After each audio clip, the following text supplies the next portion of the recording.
Přátelé, pokračuje závěrečný den letošních masterů a my tady v tiskovém centru máme zpěvačku kapely Lacuna Coil, Cristina. Hi, Christine. Hello, how are you? I'm fine, thank you. And you? I'm doing fantastic.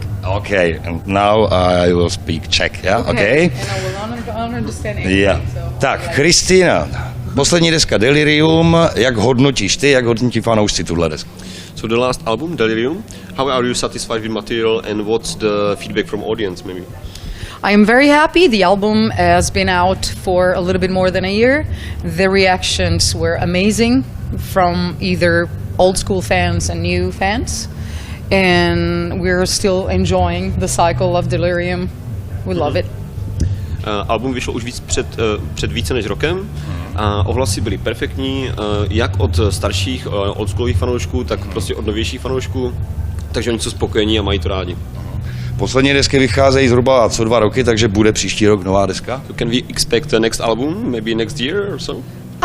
We are collecting ideas, but I think that it will take maybe another year for a new record, because we want to go back home and focus on the songwriting for something new.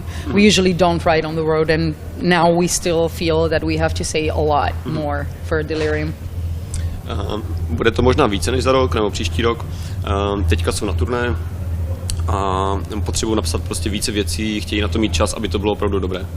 Okay. Sounds so good. It's very fascinating. Okay. Jak vlastně muziku skládáte? Je to práce celé party? And how do you compose the song? What's the process in your band? Who does the main part? Marco, our bass player, is the guy who writes the majority of the music, and he's also the internal producer of the band and also the producer of our latest record.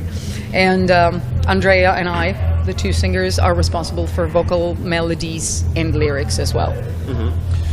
Tak hlavní část má Marko, který je basák. Ten skládá většinu písniček a hudby a zpěváci Andrea a Cristina dělají vlastně vokály a texty. Jasně, rozumím. Jsme ve Vizovicích, jak se těšíš na nebo jak si užíváš Vizovický festival? So how do you enjoy Vizovice itself, this place? I mean, I really liked everything about today, you know, from the organization. The crowd was really, really awesome.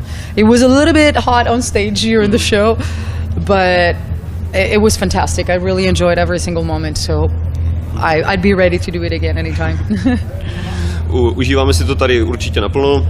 Jednak je dobrá organizace festivalu, jednak jsou skvělí fanoušci a i když bylo trošku horko, tak to bylo perfektní. Určitě se sem podíváme, říkala. Rozumím. Na začátku četl jsem článek, ve kterém si říkala, že na začátku kariéry si poslouchala Metalliku, Panteru, to jsou tvoje oblíbené kapely? So we heard that some of your favorite bands are Metallica and Pantera, which is not really a gothic metal, right? So, No.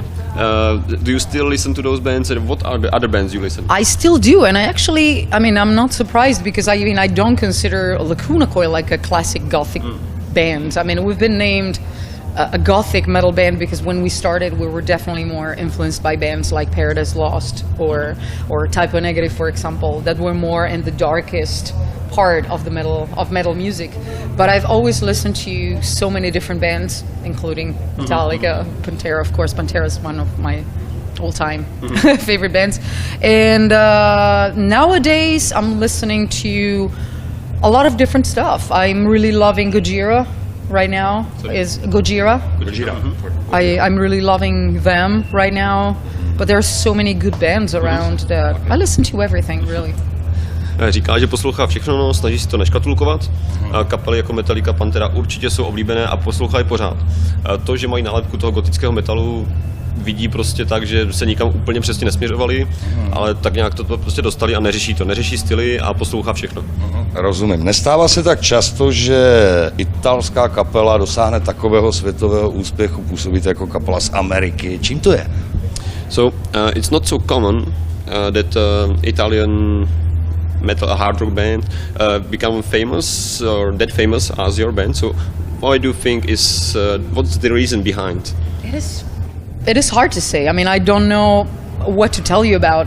Probably the fact that we extensively toured there for quite a long time before it all started. But I think that it started from Ozfest That was the Ozzy Osbourne Festival back in 2004. The thing that really made us stand out from all the other bands and made us become more popular, and the song Heaven's a Lie. So it all started from there. But then this is not the secret, because you have to keep on playing there, you have to keep on working hard. But I don't know. I don't know what's the secret. Takže neví, jaké tajemství. Nejspíš to bude tím, že hodně jezdili a hráli v Itálii. A nejvíc je asi nakoplo vystoupení na Ozfestu v roce 2014. The Ozfest was 2004, right? 2004, yeah. 2004. OK. Vaše přelomové album je Cornelize. So the fundamental or essential album was Cornelize, right? Yes. Yeah, either Cornelize or also Karma Code. Karma Code was probably the most successful in a period where it was still possible to sell a lot of records. So Cornelize, I think Karma Code is the one that sold the most copies, but Cornelize was probably the more important in terms of music, of songs in it, maybe. Podle ní to je spíš Karma Code, protože vyšla v době, kdy lidi ještě kupovali více nahrávek, takže asi to bylo více prodejné album. A možná, co se týče hudební stránky, mohlo to být Cornelize. Jasně. A kde je současný materiál ve srovnání s těmahle deskama? And where do you see the difference, between the music you do nowadays and back in the days? What do you see? I think it's a progression, it's an evolution. I mean, if you put every album close to each other, there is a sort of a line that keeps them all together. And in this one, especially in the last one, Delirium, we kind of went back, because there are a lot of reminiscences and a lot of types of sounds that we used in the very beginning. We went back with Andrea using the growling. The record is more aggressive. So, I mean, you can't really compare every album to each other, but you will always hear the Lacuna Coil core and sound in each record.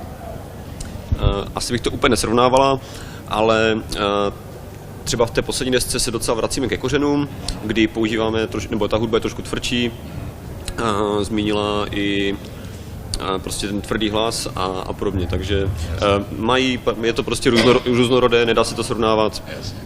Okay, Charlotte, last question. Yes? Good Image, your idea? It actually came out from the concept of the record. The concept of the record was really intense and really serious, and we started to use, painting and things to recreate this atmosphere that was kind of sick and not very pleasant. So yeah, it was all our idea to do this, and we're actually enjoying it, because we think that it's really important, especially on a live performance, to offer something more than the music. It's always good to have something visual to connect even more with the crowd and make a theatrical show as well. We love it. Yeah. Okay. Byl to náš nápad. Myslíme si, že je důležité na tu show, na ten koncert mít nejenom dobrou hudbu, ale zároveň udělat prostě i nějaký vizuální dojem. Yes. Okay. Thank you for your interview. You're welcome. Thank you very much. Thank you.